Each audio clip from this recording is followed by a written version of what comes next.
Friends എല്ലാവർക്കും പുതിയൊരു weekly അനാലിസിലേക്ക് സ്വാഗതം. അപ്പോൾ എന്തായാലും പ്രൈസ് കഴിഞ്ഞ വീക്ക് നല്ല ബുള്ളിഷ് ആയിരുന്നു, കഴിഞ്ഞ മാസം തന്നെ ഒരു ബുള്ളിഷ് ആയിരുന്നു. പക്ഷേ ഗോൾഡിനെ വെച്ച് നോക്കുമ്പോൾ പ്രൈസ് ഒരു സൈഡ് വേ ട്രെൻഡിൽ തന്നെയായിരുന്നു അല്ലേ. സൈഡ് വേ ട്രെൻഡിൽ പ്രൈസ് മാറ്റങ്ങളൊന്നും തന്നില്ലായിരുന്നു. അപ്പോൾ നമുക്ക് എന്താണ് ഈ വീക്ക് സംഭവിച്ചതെന്ന് നമുക്ക് നോക്കാം. നമുക്ക് രണ്ട് സൈഡിലോട്ടുള്ള ചെറിയ ചെറിയ ട്രേഡുകൾ ഉണ്ടായിരുന്നു, അതൊക്കെ എടുത്താണ് നമ്മൾ മുന്നോട്ട് പോയത്. അപ്പോൾ നമുക്ക് വീക്ക് നോക്കുമ്പോൾ ഒരു ബുള്ളിഷ് ആയിരുന്നു പ്രൈസ്, വേറെ ഒന്നുമല്ല. നെക്സ്റ്റ് നമുക്ക് ഡേയിലേക്ക് നോക്കുമ്പോഴത്തേക്കും പ്രൈസ് ഒരു 5 ഡേയ്സ് എടുത്തു കഴിഞ്ഞിട്ടുണ്ടെങ്കിൽ 3 ഡേയ്സ് ബിയറിഷും 2 ഡേയ്സ് ഒരു ബുള്ളിഷും. എന്തുകൊണ്ടാണ് ഒരു ബുള്ളിഷിലേക്ക് മൂവ് ചെയ്ത റീസൺ എന്ന് വെച്ച് കഴിഞ്ഞാൽ നമുക്ക് നേരെ 4 ഹവറിലേക്ക് വന്നു കഴിഞ്ഞാൽ വ്യക്തമായിട്ടുള്ള ഒരു കാര്യം മനസ്സിലാവും. നമ്മളിവിടെ 4 ഹവറിൻ്റെ കഴിഞ്ഞ വീക്ക്ലി അനാലിസിസ് 4 ഹവറിൻ്റെ 2 OB-യാണ് വരച്ചത്. ഇന്ത്യൻ സ്ട്രക്ചർ ആയിരുന്നു. ഇത് ഒരു ബിയറിഷ് OB, ഇതൊരു ബുള്ളിഷ് OB. അപ്പോൾ ഞാൻ ഇവിടെ നിന്ന് തന്നെയാണെങ്കിലും ഇതിലേതിൽ തന്നെയാണെങ്കിലും നിങ്ങൾക്കൊരു ലോങ് ടൈം എൻട്രി എടുക്കാമെന്ന് പറഞ്ഞിരുന്നു. പക്ഷേ നമ്മളിവിടെ നോക്കുമ്പോഴത്തേക്ക് നമുക്ക് 4 ഹവറിൻ്റെ ഓർഡർ ബ്ലോക്ക് മാത്രമല്ല 4 ഹവറിൻ്റെ ഓർഡർ ഫ്ലോയും നമുക്ക് ട്രേഡ് ചെയ്യാവുന്നതാണ്. ഇവിടെ ഞാൻ നോക്കിക്കഴിഞ്ഞപ്പോഴത്തേക്കും 4 ഹവറിൻ്റെ ഓർഡർ ഫ്ലോ, ഇതൊരു ഓർഡർ ഫ്ലോയാണ്. അപ്പോൾ ഇവിടെ പ്രൈസ് വന്ന് ഫസ്റ്റ് ഒന്ന് റിയാക്ട് ചെയ്തു, പ്രീവിയസ് ഹൈ പോയി ബ്രേക്ക് ചെയ്തു. സെക്കൻഡ് വന്ന് പ്രൈസ് ഒന്ന് പ്രീവിയസ് ഹൈ പോയി ബ്രേക്ക് ചെയ്തു. അപ്പോൾ 4 ഹവറിൻ്റെ ഓർഡർ ഫ്ലോ പ്രൈസ് റിയാക്ട് ചെയ്യുന്നുണ്ട്. അപ്പോൾ എന്തായാലും നെക്സ്റ്റ് ഒരു 4 ഹവറിൻ്റെ ഓർഡർ ഫ്ലോയിൽ പ്രൈസ് വന്നു കഴിഞ്ഞാൽ ഇപ്പോഴും ഈ 4 ഹവറിൻ്റെ ഓർഡർ ഫ്ലോ ആക്റ്റീവ് തന്നെയാണ്. അപ്പോൾ ഈ ഒരു റിഫൈൻ ചെയ്ത ഈ ഒരു ഓർഡർ ഫ്ലോയിൽ പ്രൈസ് വന്നു കഴിഞ്ഞാൽ റിയാക്ട് ചെയ്യാനുള്ള സാധ്യത കൂടുതൽ. അതുകൊണ്ടാണ് ഇവിടെ നിന്നൊരു കൺഫർമേഷൻ കിട്ടി. മോർണിംഗ് തന്നെ ഞാൻ മെൻറ്റർഷിപ്പ് ഗ്രൂപ്പിൽ ഇട്ടത് പ്രൈസ് പോകണമെങ്കിൽ ഈ ഹൈയിലേക്ക് പോകാനുള്ള സാധ്യതയുണ്ട്. ഇതിൻ്റെ ലോ എടുത്തു കഴിഞ്ഞാൽ ഈ ഒരു ഓർഡർ ബ്ലോക്കിലേക്ക് വരാനുള്ള സാധ്യതയുണ്ട്. അപ്പോൾ നമുക്ക് സാധ്യത രണ്ടും നമുക്ക് എന്നാൽ ഇവിടെ നിന്ന് എടുക്കാമെന്ന് വിചാരിക്കുകയല്ല ചെയ്യണം. നമ്മൾ ട്രേഡ് എടുക്കണമെങ്കിൽ നമ്മൾ ഇവിടെ നിന്ന് കൺഫർമേഷൻ കിട്ടിയാൽ ധൈര്യമായിട്ട് ആ ട്രേഡ് കയറുക, മനസ്സിലായോ? അല്ലാതെ ഇവിടെ വന്നിട്ട് എടുക്കാമെന്ന് പറയുമ്പോൾ ഇത് മിസ്സാകരുത്. അപ്പോൾ നമ്മുടെ മെയിൻ ടാർഗറ്റ് ഏതാ? ഇവിടെ നമ്മളൊരു ട്രേഡ് എടുത്തു കഴിഞ്ഞാൽ ഏകദേശം 313 ഈ ഒരു ഏരിയ നമ്മുടെ മെയിൻ ടാർഗറ്റ് ഇതാ 345. ഏകദേശം നമുക്കൊരു $30 നല്ല അടിപൊളി മൂവ്മെൻറ്റ്സ് തന്നു പ്രൈസ്. ഇതെടുത്തു കഴിഞ്ഞപ്പോൾ ഞാൻ പറഞ്ഞതാണ്, ഇത് വീണ്ടും പ്രൈസ് ഫെയിലായി താഴേക്ക് വരാനുള്ള സാധ്യത കൂടുതലാണ്. എന്താണെന്ന് വെച്ച് കഴിഞ്ഞാൽ ഈ ഒരു സ്ട്രക്ചർ വലിയ സ്ട്രക്ചറൊന്നുമല്ല. പിന്നെ പ്രൈസ് ഒരു സൈഡ് വേ ട്രെൻഡ് ആയതുകൊണ്ട് തന്നെ ഈ ഹൈ എടുത്തു കഴിഞ്ഞപ്പോൾ നമുക്ക് ഈ സെല്ല് നല്ല രീതിയിൽ കിട്ടി. പിന്നെ ഇവിടെ നമുക്കൊരു ബൈ ഒക്കെ നമുക്ക് കിട്ടി. ഈ രീതിയിൽ നിൽക്കുകയായിരുന്നു. അപ്പോഴാണ് ഫ്രൈഡേ മാർക്കറ്റ് ക്ലോസ് ചെയ്യുന്ന സമയത്ത്, നമ്മുടെ ന്യൂയോർക്ക് മാർക്കറ്റ് സ്റ്റാർട്ട് ചെയ്ത സമയത്ത് ഇവിടെ വന്നത്. ഇവിടെ വേറെയൊന്നുമല്ല, നമുക്ക് ഫെഡിൻ്റെ സ്പീച്ച്, അതേപോലെ ജെറോം പൗളിൻ്റെ സ്പീച്ചൊക്കെ ഉണ്ടായിരുന്നു. അത് നടന്നത് വേറെയൊന്നുമല്ല. അവിടെ ശരിക്കും പറഞ്ഞു കഴിഞ്ഞാൽ ഓൾറെഡി US ജോലിക്കാർക്ക് പ്രഷർ കൂടിക്കൊണ്ടിരിക്കുന്നതാണ്. അപ്പോൾ ശരിക്കും പറഞ്ഞു കഴിഞ്ഞാൽ ഇൻട്രസ്റ്റ് റേറ്റൊക്കെ ഒന്ന് കുറക്കാൻ പോകുന്നുണ്ട്. അങ്ങനെ വരുമ്പോഴത്തേക്കും എന്ന് വെച്ച് കഴിഞ്ഞിട്ടുണ്ടെങ്കിൽ ആളുകളിലേക്ക് കൂടുതലായിട്ട് കാശൊക്കെ എത്താനുള്ള സാധ്യത കൂടുതലാണ്. ആളുകളുടെ പ്രഷറൊക്കെ ഒന്ന് കുറഞ്ഞ് കിട്ടും. അപ്പോൾ അങ്ങനെ വരുമ്പോഴത് US ആളുകളെ സംബന്ധിച്ച് അത് പോസിറ്റീവ് ആണെന്നുണ്ടെങ്കിലും ഡോളറിനെ സംബന്ധിച്ച് അത് നെഗറ്റീവാണ്. ഡോളർ താഴേക്ക് വീഴാനുള്ള സാധ്യതയുണ്ട്. ആ സമയത്തായിരിക്കും ഗോൾഡ്, മറ്റുള്ള കറൻസികളൊക്കെ നല്ല ബുള്ളിഷിലേക്ക് പോകാനുള്ള ഓൾറെഡി ആ ഒരു എക്സ്പെക്റ്റേഷൻ ഉണ്ടായിരുന്നു മാർക്കറ്റിൽ. പ്രൈസ് കയറി പോകാനുള്ള സാധ്യതയുണ്ടാകും. നമ്മുടെ ഇൻസ്റ്റിറ്റ്യൂഷൻ്റെ മൂവ്മെൻറ്റ്സ് വെച്ച് നോക്കണമെന്നുണ്ടെങ്കിലും പ്രൈസ് കയറി പോകാനുള്ള സാധ്യത തന്നെയാണ് ടെക്നിക്കൽ അനാലിസിലും ഉണ്ടായത്. അപ്പോൾ ശരിക്കും പറഞ്ഞാൽ നല്ല രീതിയിൽ ഇൻസ്റ്റിറ്റ്യൂഷൻ ഇവിടെ നിന്ന് ഇൻവെസ്റ്റ് ചെയ്തു, അതേപോലെ തന്നെ സെൻട്രൽ ബാങ്ക്സ് ഇൻവെസ്റ്റ് ചെയ്തു. അപ്പോൾ ഇൻസ്റ്റിറ്റ്യൂഷൻ സെൻട്രൽ ബാങ്ക് ഇൻവെസ്റ്റ് ചെയ്ത് കഴിഞ്ഞാൽ പിന്നെ നമുക്ക് ലോകത്തിലെ ഏറ്റവും വലിയൊരു ബൈങ് തന്നെയാണ് അവിടെ നടക്കുന്നത്. പ്രൈസ് നോക്കിയാൽ നല്ല സ്ട്രോങ് ആയിട്ട് പ്രൈസ് മൂവ് ചെയ്തു. ഈ ഹൈ എല്ലാം പ്രൈസ് ബ്രേക്ക് ചെയ്ത് ഇപ്പോൾ നിൽക്കുന്നുണ്ട്. ഇനി എന്തായിരിക്കും പ്രൈസ് ചെയ്യാൻ പോകുന്നതെന്ന് നമ്മൾ ശ്രദ്ധിക്കേണ്ട. പ്രൈസ് കയറി പോകണമെന്നുണ്ടെങ്കിൽ ഞാൻ പറയുകയാണെങ്കിൽ ഈ ഹൈയിൽ ഇവിടെ ഈ ഒരു ഓർഡർ ബ്ലോക്കിൽ വരികയാണെന്നുണ്ടെങ്കിൽ നിങ്ങൾക്ക് സെല്ല് നോക്കാവുന്നതാണ്. അല്ല, ഇപ്പോൾ നിൽക്കുന്ന പൊസിഷനിൽ നമുക്ക് 4 ഹവർ നോക്കണ്ട. 4 ഹവറിൻ്റെ ഈ സ്ട്രക്ചറൊക്കെ നോക്കിക്കഴിഞ്ഞാൽ വലിയ കാര്യമായിട്ടുള്ള സ്ട്രക്ചറുകളൊന്നും അല്ല. ഇതാണ് ഒരു മെയിനായിട്ടുള്ള സ്ട്രക്ചർ. ഇതൊന്നും വലിയ സ്ട്രക്ചറാണെന്ന് ഞാൻ പറയില്ല. അപ്പോൾ നമുക്ക് നോക്കാം 1 ഹവറിൽ എന്തെങ്കിലും ഒരു റീസൺ ഉണ്ടോ. 1 ഹവറിൽ നമുക്ക് നോക്കിക്കഴിയുമ്പോഴത്തേക്കും ഈ ഒരു പൊസിഷൻ ഇച്ചിരി കൊള്ളാം, ഈ ഒരു സ്ട്രക്ചറൊക്കെ നമുക്ക് കൊള്ളാം. ഈ ഒരു സ്ട്രക്ചറൊക്കെ ഇതിൽ നോക്കുമ്പോൾ ഓക്കെയാണ്. അപ്പോൾ ഇവിടെ വന്ന് പ്രൈസ് ലിക്വിഡിറ്റി ഗ്രാബാണ് എടുത്തിരിക്കുന്നത്. അതുകൊണ്ട് തന്നെ പ്രൈസ് ഒരു പുൾ ബാക്ക് എടുക്കാം. പക്ഷേ പുൾ ബാക്ക് എടുക്കുകയാണെന്നുണ്ടെങ്കിൽ പ്രൈസ് ചിലപ്പോൾ ഈ ഒരു ഫെയർ വാല്യൂ ഗ്യാപ്പ് കംപ്ലീറ്റ് എടുക്കാം. ഫെയർ വാല്യൂ ഗ്യാപ്പ് എടുക്കുമ്പോൾ ചിലപ്പോൾ ഇവിടെ വന്നിട്ട് പോകാം ഫസ്റ്റ്. അല്ല, ഒറ്റ വീഴ്ച വീണെങ്കിൽ ഇത് കംപ്ലീറ്റ് വന്ന് എടുത്ത് കയറിപ്പോകാം. അങ്ങനെ പ്രൈസ് താഴേക്ക് പോരുകയാണെന്നുണ്ടെങ്കിൽ നിങ്ങൾക്ക് അടുത്ത ഓപ്ഷൻ ഏതാണെന്ന് വെച്ച് കഴിഞ്ഞാൽ ഈ ലോ ലിക്വിഡേറ്റ് ചെയ്യുമ്പോൾ എൻട്രി നോക്കാം. പിന്നെ അല്ലാന്നുണ്ടെങ്കിൽ ഈ ഓർഡർ ബ്ലോക്കിൽ വരുമ്പോൾ അപ്പോൾ ഈ ലോ ലിക്വിഡേറ്റ് ചെയ്യണമെങ്കിൽ നമുക്ക് ഇവിടെ നിന്ന് ഒരു എൻട്രി കിട്ടാം, അത് നല്ലൊരു എൻട്രിയാണ്. പിന്നെ ഈ ഓർഡർ ഫ്ലോയിൽ നമുക്ക് ഇവിടെയുള്ള 4 അവറിൻ്റെ ഓർഡർ ഫ്ലോയിൽ നിന്ന് തന്നെ നമുക്ക് എൻട്രി ചെയ്ത് നോക്കാം. ഇങ്ങനെയൊക്കെ നമുക്ക് നോക്കാം. പ്രൈസ് ഇറങ്ങി വരുന്ന മൂവ്മെൻറ്റ്സ് അനുസരിച്ചിരിക്കും നമുക്ക് ഇവിടെ നിന്ന് ട്രേഡ് എടുക്കണോ ഇവിടെ നിന്ന് ട്രേഡ് എടുക്കണമൊക്കെ നമുക്ക് തീരുമാനിക്കേണ്ടത്. അപ്പോൾ നമുക്ക് ഇതൊക്കെ നമുക്കൊരു ഓപ്പർച്യൂണിറ്റിയാണ്. ഇപ്പോൾ നിൽക്കുന്ന സെല്ലാണെന്നുണ്ടെങ്കിൽ നമുക്കൊരു ഓപ്പർച്യൂണിറ്റിയാണ്. നെക്സ്റ്റ് മൺഡേ, അതായത് നാളെ പ്രൈസ് വന്നിട്ട് ഈ ഹൈ എടുത്തിട്ട് താഴേക്ക് ഇറങ്ങണമെങ്കിൽ ആ സെല്ല് നോക്കാം.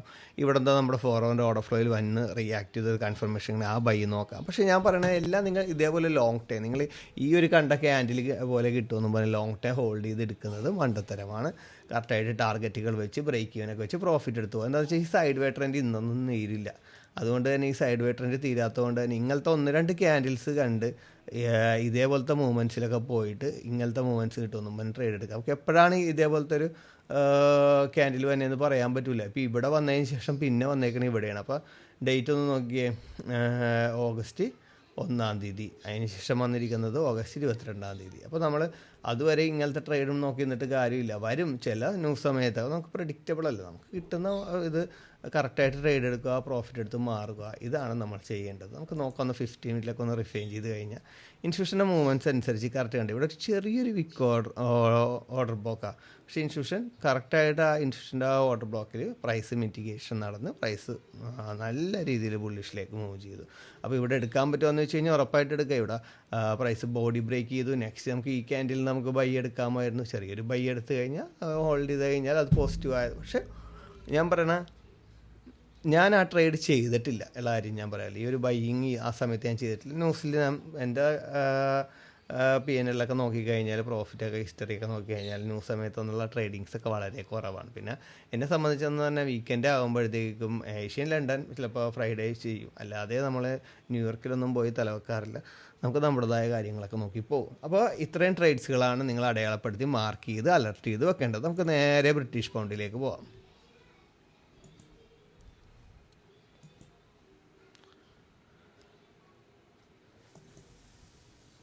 അപ്പോൾ ബ്രിട്ടീഷ് പൗണ്ടിലേക്ക് പോകുമ്പോൾ നല്ല ഒരു ബുള്ളിഷ് ക്യാൻഡിൽ ഉണ്ടായി. പക്ഷേ പ്രൈസ് നമ്മൾ സെല്ലെടുത്തുകൊണ്ടിരിക്കണമായിരുന്നു. നമ്മുടെ ഓൾ ടാർഗറ്റ് ഒന്നും ഹിറ്റ് ചെയ്തില്ല. പക്ഷേ ഞാൻ മെൻറ്റർഷിപ്പ് ഗ്രൂപ്പിൽ ഞാൻ പറഞ്ഞിരുന്നു ഞാൻ എൻ്റെ ട്രേഡുകളെല്ലാം ക്ലോസ് ചെയ്യണതാണ്. ഒരു ട്രേഡ് മാത്രം വളരെ ചെറിയൊരു പൊസിഷനിൽ ഹോൾഡ് ചെയ്യുന്നതാണ്. പക്ഷേ ഞാൻ എന്താണെന്ന് വെച്ചാൽ ഇനിയും ചിലപ്പോൾ ഓപ്പർച്യൂണിറ്റി കിട്ടാൻ ഓൾറെഡി ഞാൻ കഴിഞ്ഞ വീക്കിലൻസ് പറഞ്ഞതാണ് 4 അവറിൻ്റെ സിംഗിൾ ക്യാൻഡിൽ വന്നിട്ടുണ്ട്. നിങ്ങൾ മൺഡേ അതിൽ മിറ്റിഗേഷനാണ്. അവിടെ നിന്ന് പ്രൈസ് താഴേക്ക് പോകാനുള്ള സാധ്യത കൂടുതലാണ്. അതൊന്ന് മിറ്റിഗേറ്റ് ചെയ്യണമെങ്കിൽ അപ്പം തന്നെ സെല്ലും.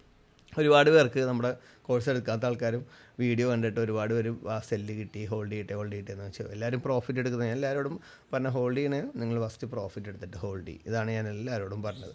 നമുക്ക് ഡേയിലേക്ക് വരാം. നല്ല ഒരു ബിയറിഷ് മൂവ്മെൻറ്റിലേക്ക് പ്രൈസ് പോയിക്കൊണ്ടിരിക്കുമ്പോഴാണ് ആ ന്യൂസ് വന്ന് പ്രൈസ് തിരിച്ചു പോയത്. അപ്പോൾ ഡേയിൽ നോക്കുമ്പോഴത്തേക്ക് നമുക്ക് തിരിച്ചൊരു ഇതെന്ന് പറയുമ്പോൾ ഒരു ലിക്വിഡിറ്റി എടുത്തിട്ടുണ്ട്. മെയിൻ ടാർഗറ്റാണിത്. അതിന് ശേഷമുള്ള ടാർഗറ്റുകളാണ് ഇതൊക്കെ വരുന്നത്. അപ്പോൾ നമുക്ക് 4 അവറിലേക്ക് വരാം. 4 അവറിൻ്റെ ഒരു OBയിൽ വന്നിട്ടാണ് ഞാൻ ഉറപ്പായിട്ടും ഞാൻ പറഞ്ഞതാണ് 4 അവറിൻ്റെ OBയിൽ വരുമ്പോൾ നിങ്ങൾ ബൈ എടുത്തോ. പക്ഷേ അവിടെ നിന്ന് പ്രൈസ് അത് ഫെയിലായി. നെക്സ്റ്റ് ഇത് ലിക്വിഡേറ്റ് ചെയ്തൊക്കെ നിൽക്കുമ്പോൾ ഇത് ചേഞ്ച് ഓഫ് കാറ്റൊക്കെ തന്നതിന് ശേഷമാണ് പ്രൈസ് ആ ന്യൂസ് വന്ന് പ്രൈസ് കയറിപ്പോയത്. ഇപ്പോൾ 4 അവറിൻ്റെ ഒരു വിയറിഷ് OBയിലാണ്. അപ്പോൾ നമുക്ക് ഇവിടെ നിന്ന് സെല്ല് നോക്കാവുന്നതാണ്. ഉറപ്പായിട്ട് ആ സെല്ല് നമുക്ക് നോക്കാം. കിട്ടുകയാണെന്നുണ്ടെങ്കിൽ നിങ്ങൾ കണ്ടേ ഈ ഒരു ഫെയർ വാല്യൂ ഗ്യാപ്പ്, നെക്സ്റ്റ് ഈ ഒരു ഫെയർ വാല്യൂ ഗ്യാപ്പിനൊക്കെ ഇത് ഈ കറൻസിയുടെയൊക്കെ പ്രോബ്ലം എന്ന് പറഞ്ഞാൽ ഈ ഫെയർ വാല്യൂ ഗ്യാപ്പ് കംപ്ലീറ്റ് അടിക്കില്ല. അല്ലെങ്കിൽ ഒരു ഓർഡർ ഫ്ലോയിൽ കറക്റ്റായിട്ട് വരില്ല. ഇച്ചിരി മുന്നിലേക്കൊക്കെ വന്നിട്ട് കയറിപ്പോൾ അപ്പോൾ കറക്റ്റായിട്ട് ആ രീതിയിലൊക്കെ ടാർഗറ്റ് ചെയ്ത് നമ്മൾ ഇച്ചിരി കൂടി കണ്ണിങ് ആയിട്ട് നിൽക്കണമെങ്കിൽ നമുക്ക് നല്ല എൻട്രികളൊക്കെ കിട്ടുന്നുണ്ടോ. അത് ഫൈൻ ചെയ്ത് കഴിഞ്ഞ് ഇവിടെയൊക്കെ നല്ല ഓർഡർ ബ്ലോക്കുകളുണ്ട്. അപ്പോൾ അതിൽ നിന്നൊക്കെ നമുക്ക് സെല്ലും നമുക്ക് നോക്കാം. കിട്ടുകയാണ് സെല്ല് നോക്കുക. ചിലപ്പോൾ ഈ ഹൈ ലിക്വിഡേറ്റ് ചെയ്തിട്ടുണ്ടെങ്കിൽ മൺഡേ ആ സെല്ല് നോക്കുക. അല്ല നമുക്ക് ഇപ്പോൾ പ്രൈസ് കയറി തന്നെയാണല്ലോ, കയറി വന്ന് ഈ ഒരു മേജർ ഹൈ ലിക്വിഡേറ്റ് ചെയ്യണമെങ്കിലോ അല്ലെങ്കിൽ ഇപ്പോൾ ഇത് പ്രൈസ് ഈ ഓർഡർ ഫ്ലോ ഫെയിലായി എന്ന് വിചാരിക്കുക. ഈ ഹൈ ഒക്കെ ഈ ഒരു ലിക്വിഡിറ്റിയും കൂടി എടുത്തിട്ട് അവിടെ നിന്നൊരു കൺഫർമേഷൻ കിട്ടണമെങ്കിൽ നിങ്ങൾക്ക് സെല്ല് നോക്കാവുന്നതാണ്. എന്താണെന്ന് വെച്ച് കഴിഞ്ഞാൽ പ്രൈസ് തിരിച്ച് വീണ്ടും ഇറങ്ങാനുള്ള സാധ്യതയുണ്ട്. പക്ഷേ ഇറങ്ങിയാലും തിരിച്ച് കയറാം. അപ്പോൾ മൺഡേ നല്ല രീതിയിൽ വാച്ച് ചെയ്തിട്ട് വേണം നമുക്ക് ട്രേഡ് പിന്നീടുള്ള ട്രേഡ്സുകളൊക്കെ നമുക്ക് തീരുമാനിക്കാനായിട്ട്. എന്താണെന്ന് വെച്ച് കഴിഞ്ഞാൽ ആ ഒരു പോസിറ്റീവ് ഇമ്പാക്റ്റ് ഇനിയും പ്രൈസിന് കിട്ടുമോ എന്ന് നമുക്ക് നോക്കണം. അങ്ങനെയാണെന്നുണ്ടെങ്കിൽ നെക്സ്റ്റ് വീക്ക് മിക്ക ഗോൾഡ് കറൻസി അടക്കം എല്ലാം ചെറിയൊരു ബുള്ളിഷ് മൂവ്മെൻറ്റിലേക്കായിരിക്കും മൂവ് ചെയ്യുന്നത്. അപ്പോൾ അതനുസരിച്ച് വേണം ട്രേഡ്സ് എടുക്കാനായിട്ട്. അപ്പോൾ നമുക്ക് മന്ത് നോക്കാം. നല്ല ബുള്ളിഷാണ് EURUSD. വീക്കാണെന്നുണ്ടെങ്കിലും ഒരു സൈഡ് വേ ട്രെൻഡിലാണ് വീക്കിൻ്റെ നോക്കുമ്പോൾ ഇൻസൈഡ് ക്യാൻഡിലാണ്. ഡേയുടെ ആ ഒരു ലിക്വിഡിറ്റി എല്ലാം നല്ല രീതിയിൽ എടുത്തിട്ടുണ്ട്. ഞാൻ പറയണമെങ്കിൽ ഇതിൽ നിങ്ങൾക്ക് രണ്ട് സൈഡിലേക്ക് ഇതേപോലെയുള്ള ഓപ്പർച്യൂണിറ്റി കിട്ടണമെങ്കിൽ പരമാവധി യൂസ് ചെയ്യാൻ നോക്കേണ്ട. നല്ലൊരു സെല്ലായിരുന്നു കിട്ടിയത്. അപ്പോൾ ഇനി ഇവിടെ വരികയാണെങ്കിൽ ധൈര്യമായിട്ട് ആ സെല്ല് നിങ്ങൾക്ക് നോക്കാവുന്നതാണ്. അപ്പോൾ ഇങ്ങനെയുള്ള ഓപ്പർച്യൂണിറ്റികൾ നല്ല രീതിയിൽ യൂസ് ചെയ്യുക. അതേപോലെ തന്നെ ഇവിടെയൊക്കെ ലിക്വിഡിറ്റി എടുത്തു കഴിഞ്ഞാലോ ഫെയർ വാല്യൂ ഗ്യാപ്പ് എടുത്തു കഴിയുമ്പോഴോ കിട്ടുന്ന ആ ബൈസും എടുക്കുക. നമുക്ക് ഓസ്ട്രേലിയൻ ഡോളറിൽ നല്ല GBP/USD എടുത്ത അതേ സ്ഥിരം ട്രേഡ് നമുക്ക് കിട്ടിയതാണ്. അതേ സെയിം സ്ട്രക്ചർ പോലെ ഡേയുടെ സ്ട്രക്ചർ ചെയ്യുന്ന അതേ സെയിം സമയത്ത് നമുക്കൊരു എൻട്രി കിട്ടിയതാണ്. പക്ഷേ ഞാനത് എടുത്തു കഴിഞ്ഞപ്പോഴത്തേക്ക് എൻ്റെ ഒരു 20-30 മാക്സിമം ഒരു 40% ഞാൻ ഹോൾഡ് ചെയ്തുള്ളൂ. പക്ഷേ അത് ടാർഗറ്റ് അടിച്ചു, GBP/USD തിരിച്ചു വരികയും ചെയ്തു. വലിയ മൂവ്മെൻറ്റ്സ് തന്നില്ല. അപ്പോൾ നമുക്ക് വീക്ക് നോക്കണമെങ്കിൽ ഒരു ബിയറിഷാണ്. നമുക്ക് ഓൾറെഡി അറിയാം ഈ ഡേയുടെ ഒരു സ്ട്രക്ചർ ചെയ്യുന്ന പ്രൈസ് മൂവ് ചെയ്തത് കൊണ്ട് തന്നെ ഇതിൻ്റെ ടാർഗറ്റെല്ലാം ഹിറ്റ് ചെയ്തു. പക്ഷേ ലിക്വിഡിറ്റി ഗ്രാബ് ചെയ്തു. പക്ഷേ നല്ല എൻട്രി ആയിരുന്നു. ഞാൻ ഏകദേശം ഈ ലോ ആയി കഴിഞ്ഞപ്പോഴത്തേക്ക് എൻ്റെ ടാർഗറ്റ് എല്ലാം ഹിറ്റ് ചെയ്ത് പോയി. ഞാൻ ടാർഗറ്റ് സെറ്റ് ചെയ്തതിൽ വന്ന ചെറിയൊരു മിസ്റ്റേക്കാണ്. അപ്പോൾ പ്രൈസ് തിരിച്ചാൽ ലിക്വിഡിറ്റി എടുത്ത് കയറിയിട്ടുണ്ട്. ഇനിയിപ്പോൾ നമുക്ക് സെൽസ് നോക്കുകയാണെന്നുണ്ടെങ്കിൽ നമുക്കിപ്പോൾ നിൽക്കുന്ന പൊസിഷനിൽ നിന്നൊക്കെ നോക്കണമെങ്കിൽ ഇപ്പോൾ ഇല്ല, നമുക്ക് ഇവിടെ നിന്നൊക്കെ ഒരു സെൽസൊക്കെ നോക്കാവുന്നതാണ്. ഇന്ത്യണൽ ലിക്വിഡിറ്റി എടുത്തു കഴിഞ്ഞാൽ പ്രൈസ് നല്ല രീതിയിൽ കയറും. നല്ല കയറി ചിലപ്പോൾ ഇവിടെ നിന്ന് ഇറങ്ങാം, അല്ലെങ്കിൽ ഈ ഒരു പൊസിഷനിൽ നിന്ന് വന്നിട്ട് ഇറങ്ങാം. അപ്പോൾ ബൈസും പരമാവധി നോക്കുക. എനിക്ക് തോന്നുന്നു ആ ഒരു ഫണ്ടമെൻ്റൽ പരമായിട്ടുള്ള ആ ഒരു ന്യൂസ് പരമായിട്ട് പ്രൈസ് ബുള്ളിഷ് ഉള്ളത് കൊണ്ട് തന്നെ അത് വരുന്ന ദിവസങ്ങളിൽ തന്നെ ചിലപ്പോൾ ഒരു ബുള്ളിഷ് മൂവ്മെൻറ്റ്സിലേക്ക് കൊണ്ടുപോകാം. എന്നാൽ സെല്ലിലേക്കും കിട്ടും. അപ്പോൾ ഗോൾഡിനെ സംബന്ധിച്ച് രണ്ട് സൈഡിലേക്ക് എടുക്കാൻ നോക്കുക, കറൻസീനെ സംബന്ധിച്ച് രണ്ട് സൈഡിലേക്ക് എടുക്കുക. പക്ഷേ എങ്ങോട്ടാണ് മൂവ് ചെയ്യണമെന്ന് നല്ല രീതിയിൽ അനാലിസിസ് മൺഡേ ചെയ്തതിന് ശേഷം ട്യൂസ്ഡേ ലോങ് ട്രേഡുകളൊക്കെ എടുത്ത് ഹോൾഡ് ചെയ്യുമ്പോൾ ട്യൂസ്ഡേ എടുക്കുന്നതായിരിക്കും ബെറ്റർ. അപ്പോൾ എല്ലാവർക്കും നെക്സ്റ്റ് വീക്കും നല്ല രീതിയിൽ പ്രോഫിറ്റ് ഉണ്ടാകട്ടെ എന്ന് ആശംസിച്ചുകൊണ്ട് നിർത്തുന്നു. Wish you all the best.